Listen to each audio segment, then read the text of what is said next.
एक पत्रकार ने आज हमको पूछा कि मोदी जी के सामने क्या विकल्प है। हमने कहा कोरोना का टीका ढूंढा गया है, बीमारी का इलाज ढूंढा जाता है, विकल्प नहीं ढूंढा जाता है। जिन्होंने बीएसएनएल नहीं बनाया, जिन्होंने रेलवे नहीं बनाया, जिन्होंने एयर इंडिया नहीं बनाया, जिन्होंने एलआईसी नहीं बनाया, उनको एक सेकंड नहीं लगेगा उसको बेच देने में। लेकिन जो बनाते हैं वो उसको बचाने की कोशिश करते हैं। तो जब इस देश का एक बड़बोला व्यक्ति आधी रात को खड़ा होकर के कुछ भी बकवास करे तो आप ये मत सोचिए कि आपका भला हो रहा है। देश के नाम पर दोस्तों का भला किया जा रहा है, यह बात आपको समझना पड़ेगा। ऐसा प्रचार कि 7 साल में पता नहीं देश क्या हो गया है ना, एकदम ऐतिहासिक हुआ है। आज से पहले 100 रुपए लीटर कभी भी डीजल नहीं बिका है। बोलिए देश ऐतिहासिक हुआ है कि नहीं हुआ है? कि आप सरकार का किसी भी रूप में यदि विरोध कीजिएगा तो आपको विकास विरोधी, हिंदू विरोधी, आर्मी विरोधी और देश विरोधी घोषित कर दिया जाएगा। काहे भाई, प्रधानमंत्री कब से देश हो गए और आज जब वादा पूरा नहीं कर पाए हैं तो उन सवालों का जवाब देने के बजाय कहते क्या है, अच्छा तो ये बताओ मोदी नहीं तो कौन? तुम्हारे फुफ्फा मोदी नहीं तो कौन? पास 300 से ज्यादा सांसद हैं। कई बार जब मैं भाजपा के नारे को देखता हूं ना, लिखा रहता है बड़े से बैनर पर अब की बार 300 पार, तो मुझे लगता है ये नारा नहीं है, धमकी है कि अगली बार बीजेपी जीत के आएगी तो पेट्रोल 300 रुपए लीटर मिलने वाला है।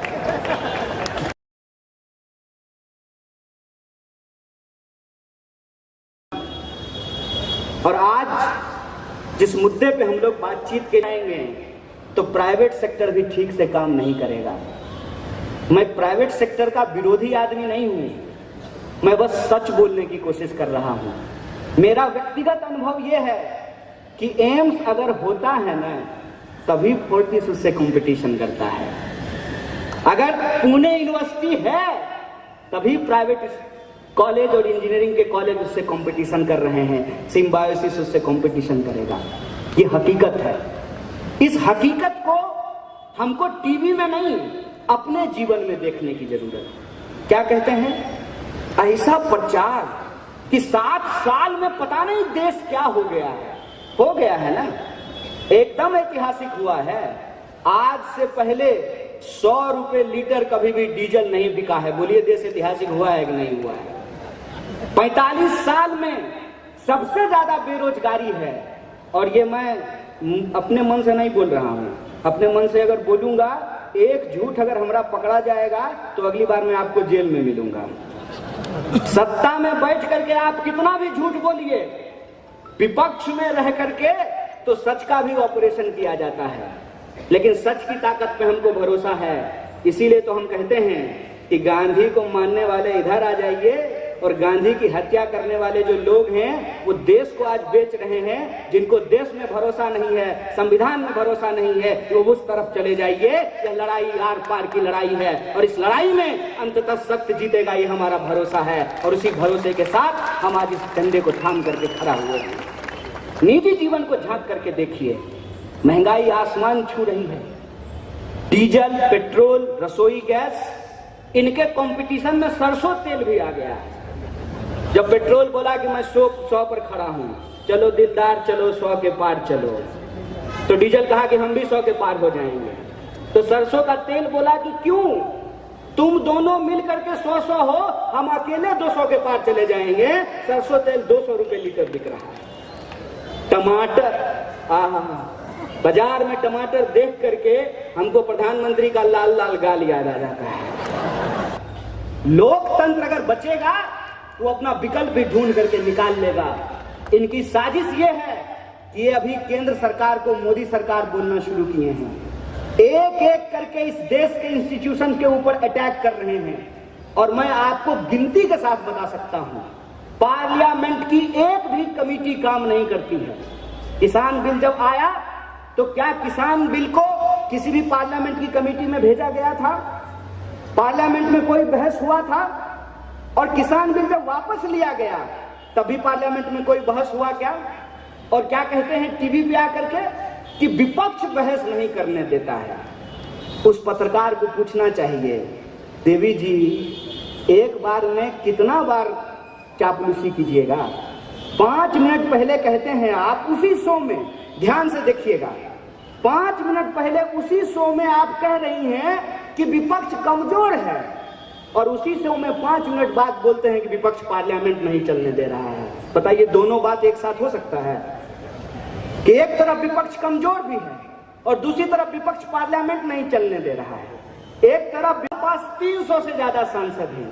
कई बार जब मैं भाजपा के नारे को देखता हूं ना, लिखा रहता है बड़े से बैनर पर अब की बार 300 पार, तो मुझे लगता है ये नारा नहीं है, धमकी है कि अगली बार बीजेपी जीत के आएगी तो पेट्रोल 300 रुपए लीटर मिलने वाला है। आप कहते हैं कि आपके पास ज्यादा सांसद है, हमारे पास कम सांसद है, आप पार्लियामेंट चलाना चाहेंगे और हम पार्लियामेंट नहीं चलने देंगे। ऐसा हो सकता है क्या? मतलब हम 50 लोग इतने ताकतवर हैं कि हम 300 लोगों को पार्लियामेंट में काम नहीं करने देते हैं? और अगर हम ऐसा हैं तो फिर ये बोलना बंद कीजिए कि विपक्ष कमजोर नहीं है, बोलिए कि विपक्ष ताकतवर है। साजिश क्या है? साजिश ये है कि इस देश में संवाद को शोर में तब्दील कर दिया जाए, और एक बार कोई चीज शोर में तब्दील हो जाएगी तो अपने आप इस देश का मुद्दा उस शोर में दब जाएगा। और जब आप टीवी खोलेंगे तो आप देखेंगे कि उस शोर में, उस चिल्लाहट में इस देश के लोगों के जो बुनियादी सवाल हैं वो कहीं ना कहीं दबते जा रहे हैं। कोई नहीं पूछ रहा है। 3 साल से ज्यादा हो गया है, रेलवे में भर्तियां नहीं आ रही हैं, एनटीपीसी में भर्ती नहीं आ रहा है, रोज कोई ना कोई सरकारी संस्थान बेचा जा रहा है। इस पे कोई प्रश्न नहीं पूछ रहा है। कोई नहीं प्रश्न पूछ रहा है कि ऐसी क्या परिस्थिति आई कि जब लॉकडाउन हुआ तो हजारों लाखों मजदूरों को पैदल जाना पड़ा 1000 किलोमीटर की यात्रा करके, और उस दौरान हजारों लोगों को अपनी जान गंवानी पड़ी। कोई ये सवाल क्यों नहीं पूछ रहा है कि हमारे टैक्स के पैसे से हमारा विकास करने के लिए आपके पास पैसा नहीं है, और लेकिन माननीय के उड़ने के लिए 8000 करोड़ का एरोप्लेन खरीदने के लिए आपके पास पैसा है। कोई ये सवाल सरकार से क्यों नहीं पूछना चाहिए कि भाई साहब आप कहते हैं कि पार्लियामेंट में बहस नहीं हो रहा है, तो नया पार्लियामेंट आप 20,000 करोड़ रुपए में क्यों बनवा रहे हैं? उस 20,000 करोड़ रुपए को अगर इस देश में जो इंजीनियर MBA किए हुए लड़के हैं उनको अगर आप दे दीजिएगा लोन, तो यहाँ पे इंटरप्रेन्योर बन सकते हैं, नया बिजनेस शुरू कर सकते हैं, और हम अर्थव्यवस्था की दम पे, तकनीक के दम पे चाइना को मुकाबला कर सकते हैं। गाल बजाने से काम नहीं चलने वाला है। ये देश के सामने चुनौती है। देश के सामने चुनौती है कि देश और दुनिया बदल रही है, तो राजनीति क्यों नहीं बदलनी चाहिए? बताइए। मैं दिल्ली से आया हूं, दिल्ली की हालत ये है, गलती से भी मत जाइएगा आप लोग। ऐसी हालत है कि दिल्ली उतरते ही आपको खांसी होनी शुरू हो जाएगी। दिल्ली की हवा इतनी पोल्यूशन वहां पे हो गया है, इतना ज्यादा गंदा हो चुका है। आप किसी भी शहर जाकर के देखिए, जो सैनिटेशन का प्रॉब्लम है, जो हेल्थ का प्रॉब्लम है, जो एजुकेशन का प्रॉब्लम है, उसको राजनीति से गायब कर दिया गया है। और इसकी साजिश क्या है? इसकी साजिश ये है कि लोगों के पास जो उनके डेमोक्रेटिक राइट हैं, एक एक करके उसको छीन लिया जाए। तो मैं एक आखिरी बात बोल करके अपनी बात को खत्म करूंगा। ये जिस भवन में हम लोग खड़े हैं, जिस पार्टी का खेस मैंने ओढ़ा है, उस पार्टी का दामन मैंने इसलिए थामा है कि कांग्रेस पार्टी इस देश की ऐसी पार्टी है जो समानता में भरोसा रखती है। और वो समानता में भरोसा यदि नहीं रखती तो क्या गोरा क्या काला, क्या पतला क्या मोटा, सबका वोट बराबर नहीं किया जाता।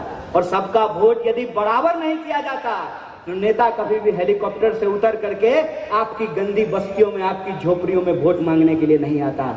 संविधान के इस ताकत को समझा जाए, लोगों के इस ताकत को समझा जाए कि अगर संविधान बचेगा, लोकतंत्र बचेगा तो देश बचेगा। देश देश के लोगों से बनता है, और लोगों का जो व्यवहार है, लोगों की जो एकता है, उसको अगर कोई बचा सकती है तो वो कांग्रेस पार्टी बचा सकती है। इस मौके पे आप तमाम कांग्रेस के कार्यकर्ताओं को और वो तमाम आम नागरिक जो इस सभा में आए, उपस्थित हुए, उनको मैं अपना आभार व्यक्त करता हूं। और इस सभा के आयोजक मंडल को अपना धन्यवाद कहते हुए मैं अपनी बात को खत्म करता हूं। शुक्रिया।